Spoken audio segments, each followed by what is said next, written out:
चिपळूण नागरी सहकारी पतसंस्था या पतसंस्थेचे संस्थापक, ज्यांच्या नेतृत्वाखाली एवढा मोठा डोलारा आपल्या या कोकणच्या भूमीत उभा राहिला आणि ज्यांच्या वाढदिवसाच्या निमित्तानं आपण या ठिकाणी उपस्थित आहात ते आदरणीय चव्हाण साहेब, वशिष्ठी दूध प्रकल्पाच्या निमित्तानं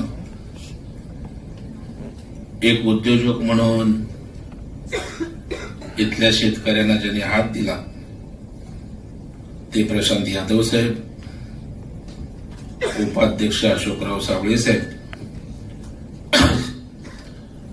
चव्हाण साहेबांच्या सुविद्य पत्नी आदरणीय स्मिताताई चव्हाण, सन्माननीय एस.बी.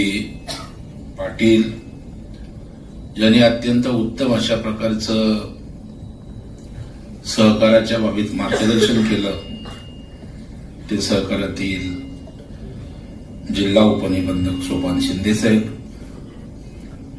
भारतीय जनता पार्टीचे या जिल्ह्याचे सन्माननीय अध्यक्ष, सन्माननीय सतीश मोरे, तालुका अध्यक्ष विनोद बोरन, आणि ज्यांचं अत्यंत उत्तम अशा प्रकारचं प्रास्ताविक मला ऐकता आलं ते आमच्या सीओ स्वप्नाताई यादव,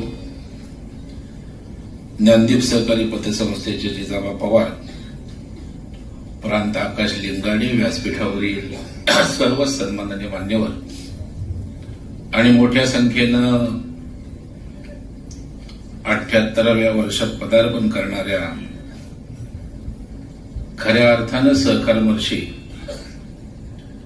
ज्यांना म्हणता येईल त्यांना शुभेच्छा देण्यासाठी विविध क्षेत्रातील आलेल्या बंधू भगिनींनो, सर्वप्रथम मी सुभाष चव्हाण साहेबांना 78व्या वाढदिवसाच्या निमित्तानं मनापासून या ठिकाणी शुभेच्छा देतो, त्यांचं अभिष्टचिंतन करतो आणि खरं आज मी स्वतःला भाग्यवान समजतो, कारण माझ्या मनामध्ये खंत होती, कोकणात सहकार रुजत नाही, वाढत नाही, परंतु चव्हाण साहेब मी आपल्याला आपल्या वाढदिवसानिमित्तानं शब्द देतो, येणाऱ्या 5-10 वर्षामध्ये कोकणामध्ये उत्तम पद्धतीचा सहकार उभा राहील. हा राज्य सहकारी संघाचा नव्यानं अध्यक्ष म्हणून झाल्यानंतर ती जबाबदारी आपल्या वाढदिवसाच्या निमित्तानं मी स्वीकारतोय. या निमित्तानं आपण राज्य सहकारी संघावर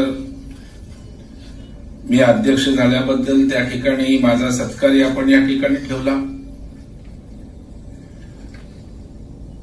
त्यानिमित्तानं आपण कार्यशाळा सहकाराची ठेवलीत, म्हणजे एका आपल्या वाढदिवसाच्या निमित्तानं स्वतःचं मोठेपण त्या ठिकाणी गाजवण्यापेक्षा मला लोकांसाठी काय देता येईल, मला त्या ठिकाणी लोकांसाठी काय करता येईल, त्यांना प्रशिक्षित कसं करता येईल, राज्य संघाच्या अध्यक्षांना बोलवून माझ्या या कोकणच्या मातीमध्ये आणखी सहकारासाठी काय करता येईल, हा विचार केवळ चव्हाण साहेबांसारखाच नेता या ठिकाणी करू शकतो, याचा मला निश्चित अभिमान आणि आनंद आहे. आणि म्हणून मी आज स्वतःला धन्यता मानतो की जिजाबा पवार आपण या ठिकाणी ज्ञानदीपचं सांगत होतात, तुमची 1001 तुमची 1 नंबरची राज्यातली शाखा आहे, खरं आहे, परंतु कोकणातली आमची संस्था तुम्हाला सुद्धा पार केल्याशिवाय राहणार नाही, हा विश्वास या ठिकाणी दिला. आणि त्यांनीच सांगितलं की प्रवीण भाऊनी आम्हाला घडवलंय, शेवटी तुम्हाला घडवण्याचं काम कोकणचीच माती करते, हेही या ठिकाणी मला या निमित्तानं सांगायचं वाटतं.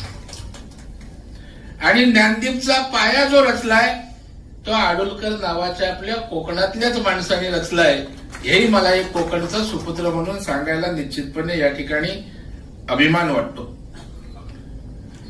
प्रशांत यादव बोलत असताना त्यांनी सांगितलं की केवळ कोकणामध्ये सहकारी पतसंस्था काढून सहकार रुजवला नाही तर नवी पिढी घडवण्याचं काम या ठिकाणी केलंय. आणि माझ्यासारखा कार्यकर्ता कोकणातनं हेच शोधतोय. आज मी काय मोठा कुठल्या पुढाऱ्याचा मुलगा नव्हतो, कुठल्या सहकार महर्षीचा मुलगा नव्हतो, टाटा बिर्ला अंबानीचा मुलगा नव्हतो. परंतु मुंबई सारख्या शहरात जाऊन आज जो प्रवीण दरेकर उभा आहे त्याचं मूळ काय असेल तर ते सहकार आहे, हे मला अभिमानाने या ठिकाणी सांगावंसं वाटतं. आणि मग कोकणात सहकार का वाढत नाही अजूनपर्यंत माझ्या मनामध्ये जी खंत होती ती आज या ठिकाणी 78व्या वाढदिवसाच्या निमित्तानं चव्हाणसाहेब निघून गेले की एवढं मोठं काम आपण या ठिकाणी उभं केलं. पतसंस्था तर अनेक असतात, परंतु पतसंस्था चालवत असताना त्या पतसंस्थेच्या माध्यमातून आपला लोकांना काय उपयोग होतोय? सामाजिक बांधिलकी किती पतसंस्था जपतात? पतसंस्था तर आपला व्यवसाय वाढवण्यावर भर असतो. माझी 2000 कोटीची झाली म्हणून त्याची 4000 कोटीची, माझी 5000 कोटीची. तू शेतकऱ्यांना काय दिलं? तू सर्वसामान्य बेरोजगार तरुणाच्या हाताला काम देण्यासाठी काय केलं? नव्यानं त्या ठिकाणी उद्योजक घडू पाडणाऱ्यांसाठी काय केलं? याचं उत्तर जेव्हा होय असतं तेव्हा सुभाष चव्हाण सारख्यांची पतसंस्था हीच या महाराष्ट्रामध्ये अग्रेसर आहे, हे मला अत्यंत नम्रपणे या ठिकाणी सांगावंसं वाटतं. आज जेव्हा मी या पतसंस्थेच्या सुभाष चव्हाण साहेबांची माहिती घेतली तसं तर सुभाष साहेबांनी तुम्हाला पण मी लांबूनच आपलं ऐकायचो, बघायचो. आपलं सगळं दुरूनच एकमेकांना बघणं होतं. आणि ज्या वेळेला मला प्रशांत यादव यांचा संपर्क आला त्यावेळेला ही संस्था, या संस्थेच्या माध्यमातून वशिष्ठीसारखा प्रकल्प उभा राहिला दुधाचा. केवळ आपण पतसंस्था तर वाढवताय, डिपॉझिट वाढवताय, परंतु त्यातनं अनेक सामाजिक उपक्रम आपण घेत आहे. आपण बेरोजगारांना रोजगार देण्यासाठी अनेक प्रकारचे त्या ठिकाणी आपण काम करताय. अनेक व्याख्यानं आपण त्या ठिकाणी आयोजित करताय, अनेक कार्यशाळा आपण त्या ठिकाणी आयोजित करताय. आणि खऱ्या अर्थानं इथल्या शेतकऱ्याला, इथल्या कष्टकऱ्याला मदतीचा हात देण्याचं काम चिपळूण नागरी पतसंस्था करते. हे कोकणचं अभिमानाचं अशा प्रकारचं स्थान आहे असं म्हटलं तर मी अतिशयोक्तीचं ठरणार नाही. शेवटी तुमचं ब्रीदवाक्यच सगळं सांगून जातं. आपली माणसं, आपली संस्था. ज्या संस्थेच्या नेतृत्वातच आपलेपण आहे ती संस्था या ठिकाणी सभासदांचा, ग्राहकांचा विश्वास जिंकल्याशिवाय राहत नाही. त्याचं मूर्तिमंत उदाहरण आपण एवढ्या संख्येनं आपल्या नेतृत्वाला आपलेपणानं आशीर्वाद द्यायला, शुभेच्छा द्यायला या ठिकाणी आला. आता आपल्या जबाबदाऱ्या 78व्या वर्षी पुन्हा नव्यानं काम करायचंय. कारण माझ्यासारखा कार्यकर्ता कोकणातला महाराष्ट्र राज्य सहकारी संघाचा अध्यक्ष होऊ शकतो, ही कोकणची ताकद आहे. म्हणजे ज्या राज्य सहकारी संघाची स्थापना महात्मा गांधीजींनी बैठक घेऊन चव्हाणसाहेब केली होती. वसंतदादा पाटील असतील, गुलाबराव पाटील असतील, अनेक मोठे नेते या राज्यातले सहकार्याचे याचे अध्यक्ष झाले. खरं म्हणजे माझी व्यस्तता, मला ते व्हायचंही नव्हतं. परंतु ज्या वेळेला राज्यातल्या सहकाराला ऊर्जितावस्था देण्याची आवश्यकता आहे असं वाटलं, आज राज्यातला सहकार खाली जातोय. ज्ञानदीप सारखी, शिवकृपा सारखी किंवा आमच्या चिपळूण सारख्या हाताच्या बोटावर मोजण्यासारख्या संस्था आहेत. अनेक अर्बन बँकाच बंद पडतायत. 50% अर्बन बँका आज त्या ठिकाणी डबडायला येतात. कधी बंद पडतील माहीत नाही. आणि मग जे कधी काही या राज्याचं वैभव सहकार होतं, तो सहकार जर रसातळाला खाली जात असताना दिसतंय, माझ्यासारखा कार्यकर्ता जबाबदारीपासून पळू शकत नाही. म्हणून मी राज्य संघाच्या अध्यक्षपदाची धुरा जाणीवपूर्वक या ठिकाणी हातात घेतली. आणि मी तर अत्यंत कल्पकतेनं काम करणारा माणूस आहे. मी जिथे जातो ती संस्था असो किंवा कुठलंही आस्थापना असो, मला लोकांसाठी काय वेगळं देता येईल हा विचार सातत्यानं मी करत असतो. जिल्हा बँकेचं नेतृत्व करत असताना गेली 25 वर्ष सर्व सहकार्यांना बरोबर घेऊन आज राज्यात एक सर्वोत्तम बँक मुंबई जिल्हा बँक ही केली तुमच्या कोकणातल्या एका छोट्या कार्यकर्त्याने. आज 15,000 कोटीची उलाढाल केली. परंतु केवळ बँकेची आर्थिक सुबत्ता आली नाही, तर त्याबरोबर मी या राज्यासाठी दिशादर्शक असं काम केलं. मुंबई जिल्हा बँक म्हणजे डिपॉझिट गोळा करा आणि कर्ज द्या एवढ्यापुरतं सीमित नाही मी ठेवलं. आज कोकण रेल्वे आपल्याकडे आली. चव्हाण साहेब 150 कोटी रुपये मुंबई जिल्हा बँकेनं कोकण रेल्वेला दिले. कॉटन फेडरेशनला त्या ठिकाणी आम्ही पैसे दिले. गिरणी कामगारांना मुंबईच्या त्या ठिकाणी घरं दिली. परंतु 10-12 लाख रुपये भरायला सुद्धा गिरणी कामगारांकडे नव्हते. आपल्या कोकणातले खूप मोठ्या प्रमाणावर कोल्हापूरची लोक आहेत, साताऱ्याची लोक आहेत. म्हणजे मुंबईत देशातल्या सगळ्या बँका आहेत, खासगी बँका आहेत, नॅशनलाइज बँका आहेत. परंतु 10-12 लाखाचं कर्ज कुठलीही बँक देत नव्हती. याचं कारण तो गिरणी कामगार 60 वर्षाचा वर गेला होता. मग तो रिपेमेंट कसं करणार? म्हणजे व्यवसाय करायला या बँकांना त्या ठिकाणी सरकार लागतं. परंतु सरकारच्या योजनांना ताकद द्यायला आलं की हे लांब पडतं. मला सांगायला अभिमान वाटतं, या मुंबईच्या वैभवामध्ये ज्यांनी भर टाकली तो गिरणी कामगार आहे. आम्ही 7,000 गिरणी कामगारांना त्या ठिकाणी पैसे दिले आणि आज गिरणी कामगार त्या ठिकाणी राहिला. तुमची इच्छा असली पाहिजे. मी काय केले, काय जादू मोठी केली? त्यांना का देत नव्हतं? रिपेइंग कॅपॅसिटी नव्हती, त्यांना जामीनदार नव्हता. मी त्या ठिकाणी तेव्हा अजितदादा पवार उपमुख्यमंत्री होती, त्यांच्याकडे गेलो, बोललो तुम्ही घरं तर दिलेत, पण ते 10-12 लाख रुपये देणार कुठून? कारण ते 60 वर्षाच्या वर गेले, जामीनदार त्यांच्याकडे नाहीत. मी दादांना GR काढा बोललो आणि त्यांना तो फ्लॅट जे काही घर आहे ते भाड्याने द्यायला परवानगी द्या. आणि चव्हाण साहेब तो GR निघाला. 12 लाखाचं घर आम्ही 12 लाख कर्ज दिलं. त्यांना 15-15 हजार भाड्याची त्यांना भाडे द्यायला परवानगी दिली. आज गिरणी कामगार राहायला गेला. मग तुमची इच्छा जर त्या ठिकाणी असेल तर एक सहकारी संस्था काय करू शकते हे जिल्हा बँकेनं आम्ही त्या ठिकाणी दाखवून दिलं. माथाडी कामगारांना पण भूखंड दिला, पण माथाडी कामगारांकडे ना सॅलरी सर्टिफिकेट काय नाही, एक बॅच फक्त. आता बॅचवर कोण पैसे देणार? ते सहकारातली बँक देते. मी त्याला पळवाट काढली. मी म्हटलो ना, if there is a will there is a way. तुमची इच्छा असेल तर मार्ग कसाही त्या ठिकाणी निघू शकतो. जसं की मी आता तुमच्यासाठी मी स्पेशल विमानाने रत्नागिरीला आलो, कारण मला चव्हाण साहेबांचा आशीर्वाद घ्यायचा होता, त्यांना शुभेच्छा द्यायच्या होत्या. त्यानंतर मी कसा येणार? मी सकाळपर्यंत परवा रात्र जागली. काल आमचं विसर्जन 4-5 वाजेपर्यंत होतं. महाडला 3 वाजता कार्यक्रम आहे. परंतु माझ्या मनात या ठिकाणी कोपऱ्यात होतं की एवढा माणूस हा झपाटून जर या ठिकाणी पतसंस्थेच्या माध्यमातून समाजासाठी करत असेल तर आपणही वेळ काढला पाहिजे, मार्ग काढला पाहिजे. आणि आज मी या ठिकाणी त्यांना शुभेच्छा द्यायला आलो. माथाडींची पतसंस्था आहे चव्हाण साहेब. मी त्या पतसंस्था आमची सभासद आहे, त्यांना बोलवून घेतलं. बोललं आम्ही तुमच्या संस्थेला कर्ज देतो, तुम्ही तोंड ओळखीवर देऊन टाका त्यांना पैसे, कारण तुम्ही त्यांना ओळखता, तुमचे मेंबर आहेत. मी 200-250 कोटी रुपये त्या माथाडींच्या संस्थेला दिले आणि त्यांनी सगळ्या माथाडींना त्या ठिकाणी पैसे दिले. 100% परतफेड झाली. माथाडींची घरं पण उभी राहिली. यासाठी तुमच्याकडे संस्था पाहिजे. त्याचा माझी संस्था एवढी झाली तेवढी झाली आणि माझा उपयोग जर शेतकऱ्याला झाला नाही, बेरोजगार तरुणांना झाला नाही, कष्टकऱ्याला झाला नाही, तर त्याचा उपयोग काय? आणि त्या जाणीवेतनं या ठिकाणी जर सहकारी संस्थांना काम केलं तर मला वाटतं महाराष्ट्राची अर्थव्यवस्था बदलण्याची क्षमता आणि ताकद या सहकारामध्ये त्या ठिकाणी आहे.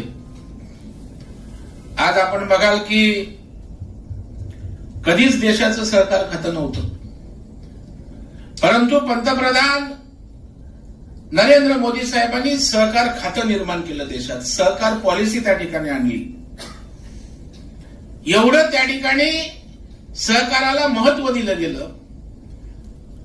आणि पंतप्रधानांनी सुद्धा आपल्या भाषणामध्ये त्या ठिकाणी सांगितलं की सहकार हे केवळ एक मॉडेल नाही आहे, तर सहकार हा संस्कार आहे आणि सहकार ही जीवनशैली आहे. एवढं महत्व सहकाराला देशाच्या पंतप्रधानांनी त्या ठिकाणी दिलंय. आणि म्हणून सहकार हा जगला पाहिजे. मी आज काम करत असताना मी सहकार एक श्वास म्हणून बघतो. जिथे जाईन तिथे सहकारी संस्थेतना काय करता येईल, अडचणीतल्या सहकारी संस्थांना बाहेर कसं काढता येईल, हा सतत या ठिकाणी विचार करत असतो. आणि म्हणून बघाल की लाडक्या बहिणींना सरकारने 1,500 रुपये दिले आणि त्यावेळेला राज्याच्या मुख्यमंत्र्यांनी अपेक्षा व्यक्त केली की माझ्या लाडक्या बहिणींचा पैसा हा अर्थव्यवस्थेत यायला पाहिजे. त्याने छोटे छोटे उद्योग व्यवसाय केले पाहिजे. किती जिल्हा बँक आहेत राज्यात, किती अर्बन बँक आहेत, कुणी डोकं चालवलं नाही. मी बोललो यांना आपण कर्ज देऊया. केवळ माझ्या जिल्हा बँकेने त्यांच्यासाठी 8-9% कर्ज योजना 8% आणली नाही, तर मी बोललो यांना 0% व्याजदरांनी पैसे देऊया. सगळे अवाक झाले, अरे कसं काय 0% व्याजदरांनी देणार. तर राज्याची 4 महामंडळं आहेत. म्हणजे कल्पकतेने काम केलं की आपण काय करू शकतो, यासाठी मी हे उदाहरण देतोय. एमटीडीसीची स्वप्नाताई आई नावाची योजना आहे. आपण ही समजून घ्या ती योजना. त्याच्यामध्ये 15 लाखापर्यंत व्याजाचा परतावा एमटीडीसी देतं. आपल्याला माहीतच नाही.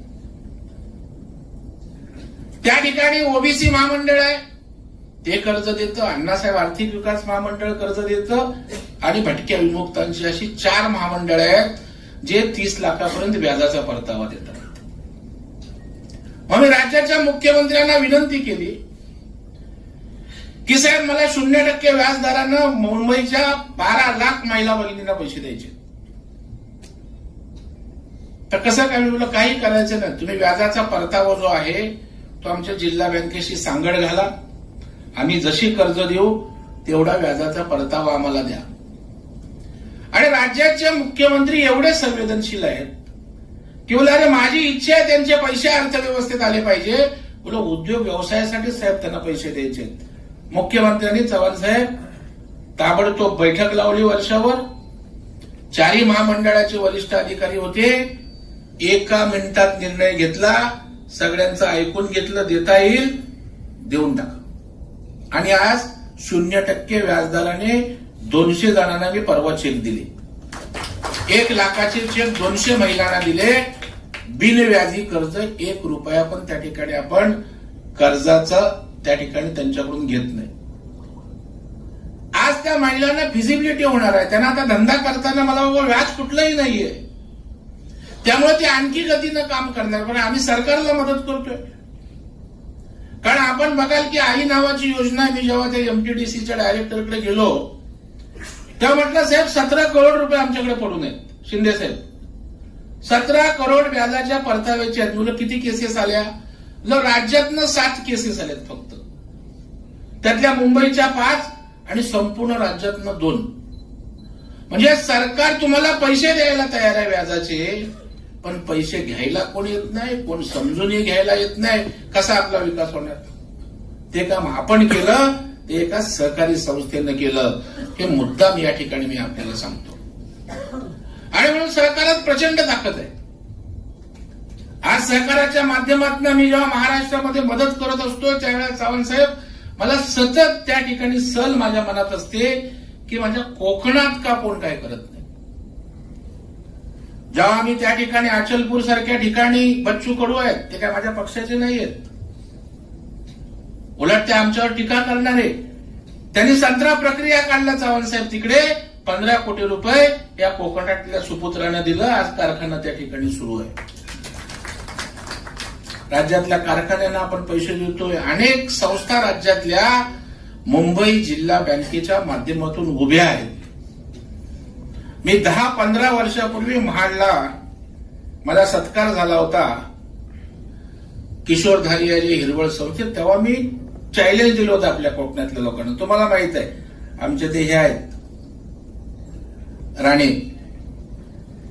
बोला एक कुणीतरी पुढे या. बोल पैसे लागतील तेवढे प्रकल्पाला मी देतो, बुडले तरी चालतील बोललो, मी बघेन काय करायचं ते. बोललो आम्ही कारखान्याला 50-100 कोटी देतो, 2-4 तरी त्यातले मागे पुढे होतात. एक माईचा पूत कोकणातला आपला नाही बोला, एक जण आला नाही. आपली लोक सावध बोललात ना, आमची भित्री लोक आहेत थोडी, आणि इज्जतीला घाबरणारी लोक आहेत. त्याच्यामुळे कर्ज झालं थकलं तर घरची भांडी कुंडी जातील. कारण आम्ही बघितलं, आम्ही छोटे जेव्हा गावात असायचो तेव्हा जिल्हा बँकेचं कर्ज असायचं, लहान शाळेत असायचो, एक गाडी बिडी जीप फिरतं पथक बिथक असं वसुली पथक आणि भांडी कुंडी घेऊन जायचे गावात. तर त्या मानसिकतेत आपली लोक आहेत. म्हणजे काय बुडवायची डेअरिंग करा असं मी सांगत नाही, पण धाडस तर केलं पाहिजे. कोकणी माणूस धाडसी आहे. मी जेव्हा मुंबई बँकेच्या माध्यमातून एक एक निर्णय घेतो तर सगळे अवाक होतात की कसं काय हे शक्य आहे, तुम्ही काय करताय. जेव्हा लाडक्या बहिणींची अकाउंट होती त्यावेळेला 1,500 रुपये 1,000 रुपये भरायला नव्हते. एकमेव आमची जिल्हा बँक बोले 1ही रुपया घ्यायचा नाही, 0 पैसे घेऊन त्यांचे अकाउंट उघडू. आणि मुंबईत आम्ही 1 लाख अकाउंट 1ही रुपया चव्हाणसाहेब न घेता त्या ठिकाणी उघडली. फायदा त्याचा काय झाला, स्वार्थ परमार्थ स्वप्नातही आमचा पण फायदा झाला. 1 लाख लो कॉस्टचे अकाउंट आली आणि दर महिना आमच्याकडे 12 कोटी रुपये 10-12 कोटी रुपये लो कॉस्टचे येतात. जेव्हा तुम्ही प्रामाणिकपणे एखाद्याच उद्देशाने सेवा करता तेव्हा मेवा द्यायला सुद्धा जनता जनार्दननी परमेश्वर आपल्याकडे असतो, याचा स्वानुभव मला स्वतः या ठिकाणी. आणि म्हणून आज या ठिकाणी चव्हाणसाहेब खरोखर मी खूप या ठिकाणी आज आनंदी आहे. कारण तुमच्यासारखा माणूस माहीत तर होता आपण काम करताय, पण एवढं मोठं योगदान आपण या ठिकाणी करताय याचा कोकणवासियांना निश्चित अभिमान आहे. काम करत असताना लोकांना महत्वाकांक्षा राजकीय असतात. कोणाला वाटतं आमदार व्हावं, कोणाला वाटतं खासदार व्हावं, परंतु तुम्ही राजकीय महत्वाकांक्षा न बाळगता तुम्ही सामाजिक भावनेतनं पछाडून जाऊन इथल्या लोकांसाठी काम केलं आणि हे काम चिरंतर टिकतं. एखाद्या आमदाराच्या अभिष्ट चिंतनाला वाढदिवसाला लोक बोलवा एवढी लोक येतात का बघा. मनापासून आले 3-4 तास. याचं कारण तुम्ही लोकांसाठी त्या ठिकाणी करताय आणि लोक केलेल्या कामाची जाणीव त्या ठिकाणी ठेवत असतात. आणि म्हणून आमदारकी खासदारकी पेक्षा या ठिकाणी लोकांच्या हृदयात तुमचं त्या ठिकाणी मान आहे, सन्मान आहे. हा खऱ्या अर्थानं आपल्या सगळ्यांचा अभिमानाच्या अशा प्रकारचा विषय आहे. आपण सहकार रत्न पुरस्कार आपल्याला मिळाला, आपल्याला सहकार महर्षी पुरस्कार मिळाला, आपल्याला पत्रकार संघाचे पुरस्कार त्या ठिकाणी मिळाले, अनेक प्रकारचे पुरस्कार सुद्धा आपण त्या ठिकाणी घेतले. सुशीलकुमार शिंदे साहेबांच्या हस्ते पुरस्कार घेतला, तर आपण आदरणीय पवार साहेबांच्या हस्ते आपण त्या ठिकाणी पुरस्कार घेतला. आणि तुमच्या कामाचा सन्मान निश्चितपणे या ठिकाणी सर्व स्तरावरून त्या ठिकाणी झालेला आहे. माझी अपेक्षा आहे, वाढदिवसाच्या निमित्तानं चव्हाणसाहेब आपल्याकडून माझी अपेक्षा आहे की या कोकणामध्ये सहकार वाढला पाहिजे. आपली संस्था तर वाढलीच पाहिजे, परंतु नव्या पिढीला या सहकाराच्या विषयी गोडी निर्माण झाली पाहिजे, ओढ निर्माण झाली पाहिजे, चांगल्या संस्था उभ्या राहिल्या पाहिजे. आज काय कोकणचं आपलं सिंधुदुर्ग पासून घेतलं तर आपल्या पनवेलपर्यंत उठला आपला माणूस मुलगा की चाकरमानी व्हायला जातो मुंबई किंवा पुण्यात. जाऊन काय करणार, कुठे हॉस्पिटलला वाढवाय राहणार, कुठेतरी त्या ठिकाणी एखाद्या कॅन्टीनला राहणार, अगदीच मंत्रालयात शिपाई किंवा एखादा अधिकारी झाला. पण आमच्या या तरुणांनी आता विचार केला पाहिजे, मी आता शहरात जाणार नाही, मी माझा रोजगार माझ्या गावात निर्माण करणार, माझ्या तालुक्यात निर्माण करणार. हा विचार रुजवण्याची आवश्यकता आहे. आणि हे कधी होऊ शकतं, हे ज्या वेळेला आर्थिक पाठबळ देणाऱ्या संस्था जेव्हा चव्हाण साहेबांसारख्या आपल्या संस्था असतात तेव्हा हा विचार आपल्याला रुजवता येतो. आणि मी काय पोपटपंची भाषण करणारा नेता नाहीये, मी प्रत्येक गोष्टीत मॉडेल आणि कृती करणारा कार्यकर्ता आहे. आमच्याकडे पोलादपूरला जरा जाऊन बघा, आमच्याकडे एक चोरगे म्हणून, गोविंद चोरगे आमच्या कांदिवलीला म्हाडा वसाहतीत राहायचे आणि त्यांनी मुंबई आमच्या पोलादपूरला येऊन बोरगर म्हणून गावात एक छोटी बिस्लरीची आपल्या पाण्याची एक फॅक्टरी उभी केली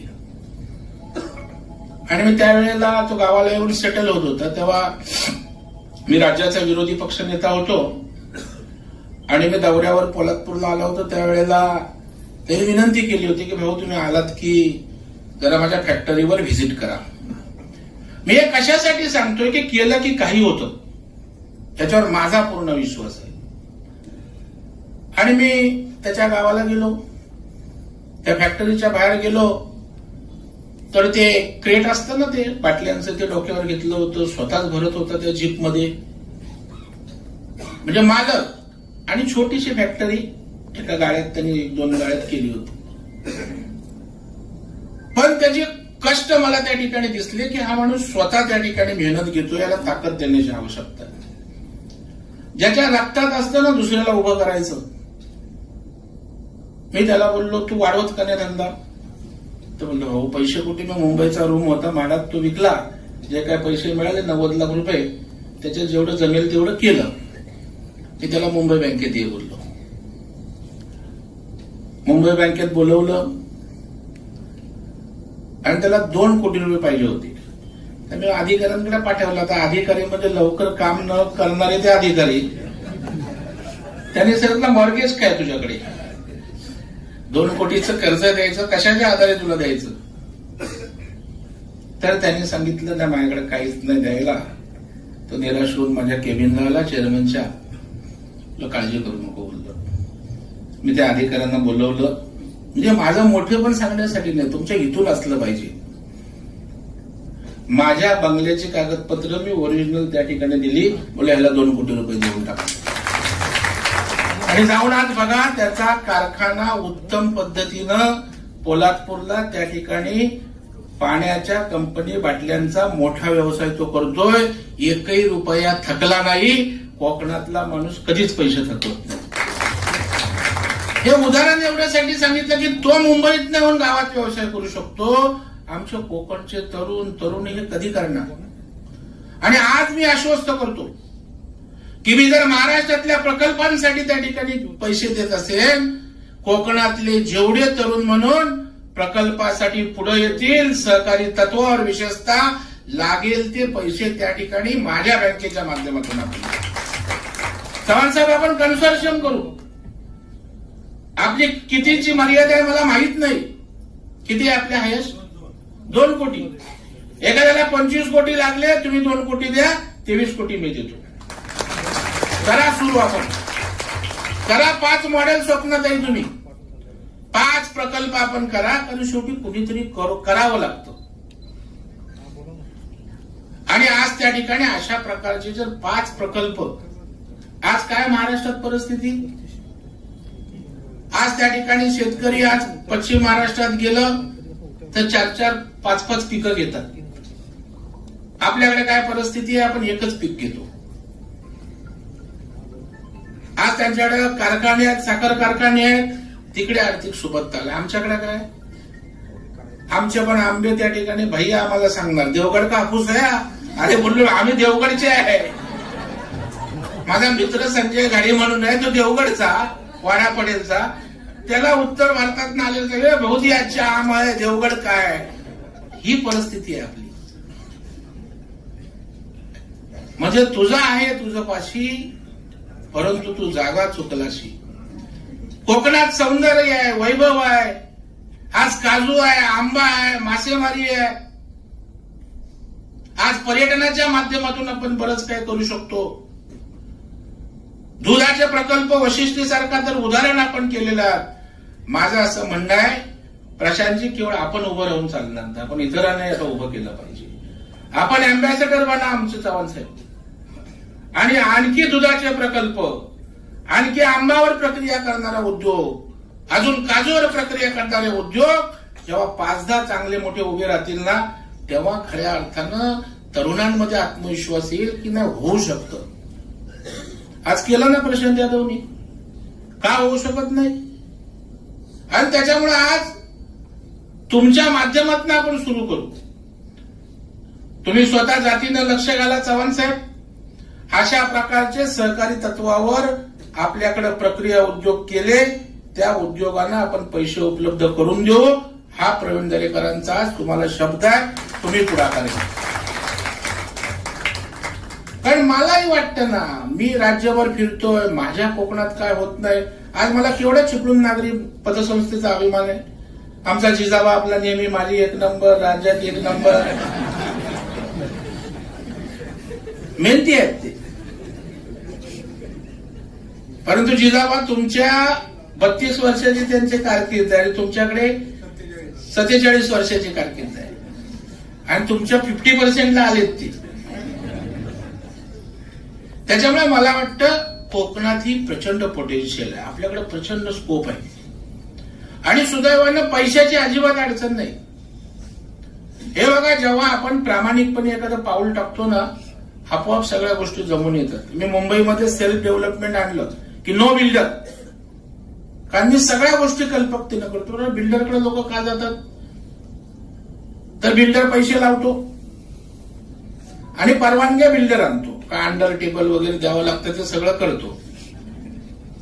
म्हणून या 2 गोष्टी जर आपण त्यांना पुरवल्या तर कशाला त्या ठिकाणी बिल्डरकडे लोक जातील. अरे हाऊसिंग सोसायटी आमच्या मेंबर आहेत, नसल्या तर मेंबर करू, त्यांना आपण जिल्हा बँक म्हणून पैसे देऊ.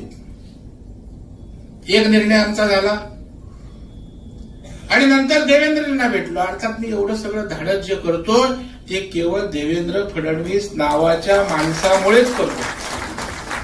कारण त्यांना एखादी चांगली गोष्ट सांगितली की दुसऱ्या क्षणाला त्याला सहकार्य करणारा नेता आहे, मुख्यमंत्री आहेत. बोला साहेब तुम्ही परमिशनचं करा. तो अरे बिल्डर सगळ्या यंत्रणा त्यांच्याकडे, साहेब माझ्यावर थोडं बोललो होतो. आणि देवेंद्रजींनी आम्ही 18 मागण्या केल्या होत्या, त्याच्यापैकी 16 मागण्या त्यांनी मान्य केल्या. 1 विंडो खिडकी केलं, सगळ्या परवानग्या डेव्हलपमेंटच्या पटापट आम्ही पैसे त्या ठिकाणी दिले. आज मुंबईमध्ये 1600 हाऊसिंग सोसायटी आमच्याकडे आल्या आहेत. 48 जणांना कर्ज दिलं. 20 इमारतीत लोक राहायला गेली, स्वतः मुख्यमंत्री चावी द्यायला आली होती. आणि काय चमत्कार आहे, आपल्या सहकारातली ताकद आहे. 360 स्क्वेअर फीटाचं चव्हाण साहेब नंदादीप नावाची सोसायटी गोरेगावला होती. बिल्डर त्यांना 700 स्क्वेअर फीट देणार होतं. ती लोक आमच्याकडे आली, आम्ही त्यांना 50-60 कोटीचं कर्ज दिलं. 1400 स्क्वेअर फीटात राहायला गेले. 360 मधनं किती शिंदे साहेब, 1400, म्हणजे 700च्या वरचे 700 बिल्डर खाणार होता. मग जर एवढा सर्वसामान्य माणसाला उपयोग होत असेल तर सहकारात केवढी ताकद आहे. फक्त हे नीट ऑर्गनाइज होण्याची आवश्यकता आहे. आज कोकणामध्ये सुद्धा मी प्रयोग करणार आहे. काही मुलं मुलीला भेटून त्यांना या प्रक्रियेत आणणार आहोत. अगदी मार्केटिंगची चेन पण आपण त्याला उभी त्या ठिकाणी करणार आहोत. अरे आज कोकणात आपला एवढा आंबा आहे, आपण स्वतःचा नाही का ब्रँड करू शकत कोकणचा. जागतिक पातळीवर त्या ठिकाणी आंब्याला मागणी आहे. काजूचा केवढा रेट त्या ठिकाणी आहे. आज मच्छीमारी केवढी आपण एक्सपोर्ट करतो. हे जर नीट मोठ्या प्रमाणावर केलं ना तर अख्खं राज्य चालवण्याची क्षमता कोकणच्या अर्थव्यवस्थेमध्ये, एवढं कोकण आपण देऊ शकतो. टुरिझम आपल्याकडे आहे, त्यामुळे कोकणात सगळं आहे. परंतु कोकणात आमची मानसिकता अजून धाडस करण्याची नाही. आणि म्हणून माझी आज आपल्या सगळ्यांना विनंती आहे, या कार्यक्रमाच्या निमित्तानं, चव्हाण साहेबांच्या वाढदिवसाच्या निमित्तानं माझं कोकणवासियांना आव्हान आहे की तुम्हाला देणारे आम्ही सगळे लोक आहोत. तुमच्या अडचणीतनं बाहेर काढायला आम्ही लोक आहोत. फक्त धाडसानं पुढे या, एवढं माझं कोकणच्या तरुणांना तरुणींना त्या ठिकाणी आव्हान असणार आहे. आणि चिपळूण नागरीसारखी पतसंस्था तर या ठिकाणी आपल्या सोबत आहे. मी या ठिकाणी चव्हाण साहेबांना आई जगदंबा उदंड आयुष्य देव. आज राज्य सहकारी संघाचा अध्यक्ष झालो, जे काय झालं ते आपल्या कोकणातल्या बऱ्याच लोकांना माहिती असेल, कारण आम्ही त्या गावालाच गेलो. परंतु सहकारात काम करणाऱ्या कार्यकर्त्यांना निश्चितपणे महाराष्ट्र राज्य सहकारी संघ हा राज्याचं सहकार शिक्षण प्रशिक्षण देणारा संघ आहे आणि एक वैभवशाली परंपरा आहे. पुण्यात मोठी 2 इमारती आहेत, प्रत्येक जिल्ह्यात ट्रेनिंग सेंटर आहे. जिल्हा सहकारी बोर्ड प्रत्येक जिल्ह्यात आहे. ह्या जिल्हा बोर्डांची खरी जबाबदारी असते. रत्नागिरी असेल, सिंधुदुर्ग असेल, रायगड असेल, त्यांनी हा विषय खाली नेला पाहिजे. आज या ठिकाणी मी आपल्याला आश्वस्त करतो प्रशांतजी की कोकणचं विभागीय प्रशिक्षण केंद्र आपण चिपळूणात तुमच्या इथे आपण स्थापन करू, कशाचा निर्णय आपण त्या ठिकाणी घेऊ. तुम्हाला जी मशिनरी लागेल, जी यंत्रणा लागेल ती आम्ही त्या ठिकाणी पुरवू. शिंदे साहेब, आपण याच्यामध्ये लक्ष घाला. आमच्या कोकणसाठी राज्य संघाचा अध्यक्ष झाल्यावर पहिलं विभागीय प्रशिक्षण केंद्र आपल्या या सहकार भवन किंवा चिपळूणच्या या भूमीमध्ये आपण त्या ठिकाणी सुरू करू. कारण समजलं पाहिजे ना सहकारी संस्था कशी करायची. केली तर काय सर्टिफिकेट घेऊन काय वरती टीव्हीवर लावायचं का? ती चालवली पाहिजे कशी, चालवली तर मग वाढवली पाहिजे कशी, आणि मग वाढली तर त्याचा सर्वसामान्य लोकांना उपयोग काय. या सगळ्या गोष्टीचं शिक्षण प्रशिक्षणाची आवश्यकता आहे. आणि निश्चितपणे मी आता महाडचा कार्यक्रम पुण्यालाच जाणार ना. उद्या आमची संचालक मंडळाची बैठक आहे. त्याच्यामुळे हे विभागीय प्रशिक्षण केंद्राचं आपण डिझाईन करू. कोकणच्या धर्तीवर आधारित आपल्याला इथे काय प्रशिक्षण देता येईल. इथे काय साखर कारखान्याचं प्रशिक्षण देऊन कोकणात उपयोग नाहीये. या मातीची गरज काय आहे ती ओळखून तशा प्रकारचा सिलेबस पण आपण डिझाईन करू. शिंदे साहेब, आपण या कामी पुढाकार घ्या. भारतीय जनता पार्टीचे आमचे सतीश मोरे जिल्हाध्यक्ष, आपले लोक पण आणा सहकारात. प्रवीण भाऊ एकटाच आपला नको व्हायला. तुम्हाला लागेल ती संस्था नोंदणी करण्यापासून ताकद देण्याचं काम निश्चितपणे या ठिकाणी आपण करू. आज राज्य संघाच्या माध्यमातून निश्चितपणे आज महाराष्ट्रातील सहकार चळवळीला ऊर्जितावस्था आणण्याचा प्रयत्न मी करणार आहे. कारण मला आठवतंय 1-2 महिन्यापूर्वी पुण्यामध्ये मुख्यमंत्री आणि आदरणीय शरद पवार साहेब एका कार्यक्रमात होते आणि तेव्हा पवार साहेबांनी खंत व्यक्त केली की आज सहकार चळवळ अडचणीत आहे, त्याला ऊर्जितावस्था आणण्याची आवश्यक आहे. एखादी कमिटी त्या ठिकाणी नेमून या सगळ्या गोष्टीचा आढावा घेऊन ताकद देण्याची आवश्यकता या ठिकाणी आहे. आणि त्याच्यामुळे तशा प्रकारचा एक सर्वकष अशा प्रकारचा अभ्यास करून राज्यातल्या सहकार चळवळीसाठी सरकारने काय केलं पाहिजे हे सुद्धा निश्चितपणे राज्यव्यापी दौरा करून सरकारला त्या ठिकाणी अहवाल आपण सादर करणार आहोत. माणसाचं मोठेपण काय असतं बघा, म्हणजे वाढदिवसाची होर्डिंग्स लावा, जाहिराती द्या, सत्कार करून घ्या आणि हा माणूस बोलतो सरकाराला प्रशिक्षण द्या. हा फरक माणसामध्ये आणि जो एखादा विषय मनापासून करतो तोच नेता अशा प्रकारचं काम या ठिकाणी करू शकतो. आणि म्हणून मी या ठिकाणी चव्हाण साहेबांना अंतःकरणापासून शुभेच्छा देतो.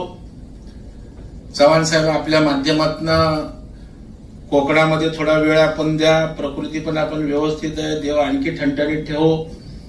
कारण शेवटी तुमच्या अनुभवाचा, तुमच्या कार्यपद्धतीचा उपयोग लोकांना होण्याची आवश्यकता आहे. कारण मी चव्हाण साहेब एक क्षत्रिय मराठा पतपेढी आहे. 100 वर्ष होतील आता. अंधेरीला एकाच ब्रांच मध्ये 100 वर्ष, 96 वर्ष झाली. आता बंद झाली ती पतपेढी. मग माझ्याकडे आले ती लोक बोलले 96 वर्ष जायचे, बेल मारायचे, चहा प्यायचे, बस संपला. काय नाही वाढवायची कशी. मी लक्ष घातलं. आता ती मी पतपेढी पोलादपूरला आपण ब्रांच केली, घाटकोपरला केली, आता मी महाडला त्याची ब्रांच उघडायला जातोय. म्हणजे जोपर्यंत नेतृत्व त्या ठिकाणी बारकाईनं त्या ठिकाणी बघणार नसेल ना तर संस्था काढणं सोपी असते. नोंदणी प्रमाणपत्र घेतलं, संस्था काढली, तिचं बाळण पण खूप मोठं असतं. त्याला खूप आपल्याला लक्ष द्यावं लागतं. आणि तशा प्रकारचं काम सहकारात आपण निश्चितपणे या ठिकाणी उभं करूया अशा प्रकारची अपेक्षा व्यक्त करतो. आमचे यादव यांनी मला या ठिकाणी बोलावलं. प्रशांत यादव माझ्याकडे आले. खरं म्हणजे मी भाग्यवान आहे की चव्हाण साहेबांचा सारख्याचा सहवास. मगाशी कोणतरी आमचे चव्हाण की काय बोलले, परिस्पर्श आहे. मलाही आज तुमचा स्पर्श झालाय आणि मलाही तुमच्या सहकारातल्या अनुभवाचा माझ्या वाटचालीत निश्चितपणे या ठिकाणी उपयोग होणार आहे. दुसऱ्या एका आमच्या कीर्तनकारांनी सांगितलं, माणूस म्हणजे काय, देव म्हणजे काय आहे, तुमचं काम तुमचं कर्म हेच देव आहे ना. देवदेव करायचं आणि कुकर्म करायचे त्याला थोडं देव बोलतात. त्याच्यामुळे तुमचं हे आयुष्यात फार मोठी चव्हाणसाहेब या ठिकाणी शिदोरी आहे. मी सरकार आपल्या पाठीशी आहे आणि हे दाखवून दिलं आपण. तुमच्या चिपळूण नागरी बँकेच्या मागे पतसंस्थेच्या लागले होते स्वप्नाताई, बरखास्त करा, प्रशासक नेमा, ऑर्डर पण काढली होती. आमचे सहकार राज्यमंत्री बोलले, भाऊ प्रेशर आहे मला, अमका तमका. बोल मुख्यमंत्र्यांचं नाव सांग. मी मुख्यमंत्र्यांना फोन केला. बोले साहेब कोकणात एक तर सरकार उभा राहत नाही आणि कोकणात एक उत्तम अशा प्रकारची चिपळूण नागरी पतसंस्था आहे, तिला आपलं सरकार उद्ध्वस्त करणार आहे का, हा प्रश्न मुख्यमंत्र्यांना विचारला. मुख्यमंत्र्यांना झालेली सगळी परिस्थिती सांगितली. मुख्यमंत्र्यांनी सांगितलं अजिबात कारवाई करायची नाही. त्या चांगल्या संस्था उभ्या राहत नाही आणि उभ्या राहिलेल्या संस्था आम्ही आडव्या करणार. कुठलीही मनोवृत्ती, मग कुठल्याही राजकीय पक्षाचे कोणी असो, सहकारामध्ये त्या ठिकाणी आपण राजकीय भूमिका न घेता सहकारात काम केलं पाहिजे. आणि आपल्या कोकणातल्या माणसांचा थोडा स्वभाव आहे एकमेकांचे पाय खेचायचे. मला एक किस्सा आठवतो. जिजाबा आमचे रघुवीर सामंत होते, शेवटचा मुद्दा सांगून संपवतो भाषण. ते नेहमी आम्हाला सांगायचे कोकणाच्या विषयी. ते बोलले एकदा एक परदेशातलं शिष्टमंडळ आलं होतं आणि ते कोकणात गेलं. सगळं प्रगती, एकमेकांना मदत करणं असं होतं. तर आपल्या कुठल्या तरी एका गावात गेले, तर तेव्हा आपले खेकडे असतात ना, तेव्हा कुणीतरी ते काढून आणलेले दादा आणि ते आपल्या हंड्यात किंवा कळशीत ठेवतो, आपण माहित आहे ना, आणि वरती झाकण नव्हतं. तो तरी ऐसा कसे बाहेर निकल जाएगा ना, तो तर नाही निकलेगा की कोई एक दुसरे का पैर खिचता इधर. तसं आपल्या शेजाऱ्याची नवीन गाडी आली की बोलणार याने काहीतरी केलं असेल ना लफडा. अरे करू दे ना, आपला माणूस आहे ना. मला आठवते एक सावंत नावाचे एक नगरसेवक होते, मोहन सावंत. दादा राणे तुम्हाला माहित असेल, ते आपल्या मालाडला नगरसेवक होते आणि त्याच्या गावात मंदिर बांधलं, खूप छान मंदिर बांधलं 1.5-2 कोटीचं. आता गावाला 1.5-2 कोटीचं मंदिर झालं, त्याचं कौतुक केलं पाहिजे ना. काय म्हणतात म्हणणं, मुंबईला नगरसेवक आहे ना, काहीतरी बहुतेक केला. अरे जाऊ दे, गावात मंदिर झालंय ना. त्याच्यामुळे मला वाटतं आपण या सगळ्यातनं बाहेर येऊन आपल्या कोकणच्या माणसाला ताकद देण्याचं काम करूया. माझ्या क्षमतेनुसार, माझ्या कुवतीनुसार निश्चितपणे जे म्हणून या कोकणसाठी आपल्याला करता येईल ते अतिशय प्रामाणिकपणे करू. आणि हीच योग्य वेळ आहे. आज राज्याचे मुख्यमंत्री आदरणीय देवेंद्र फडणवीस साहेब आहेत. आमच्या प्रदेशाचे अध्यक्ष भाजपचे पक्षाचे तेही आपल्या कोकणचे आहेत.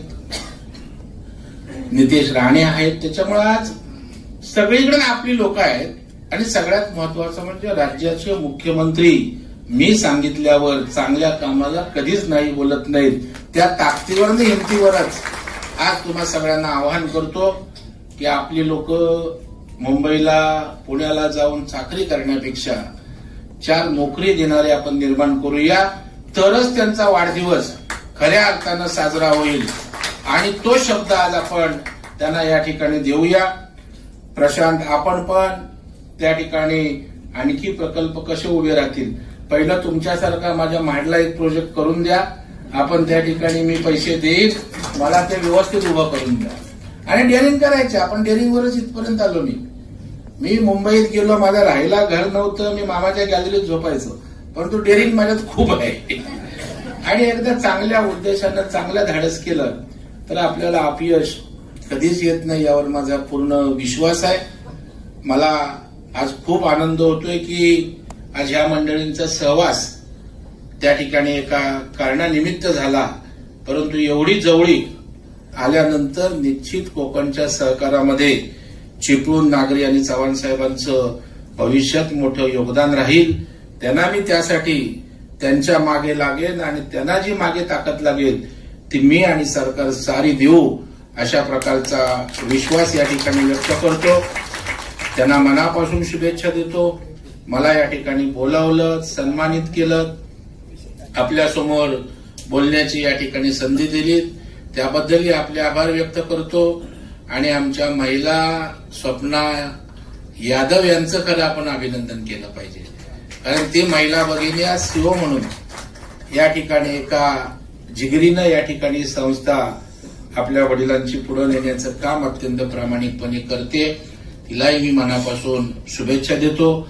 आपल्या सगळ्यांचं प्रेम आशीर्वाद या चिपळूण नागरी पतसंस्थेच्या मागे आणि आदरणीय चव्हाण साहेबांच्या मागे राहावे अशा प्रकारची अपेक्षा व्यक्त करतो. आपणही एवढा वेळा कार्यक्रम या ठिकाणी उपस्थित राहून या ठिकाणी उपस्थित राहिलात त्याबद्दल तुम्हालाही धन्यवाद देतो.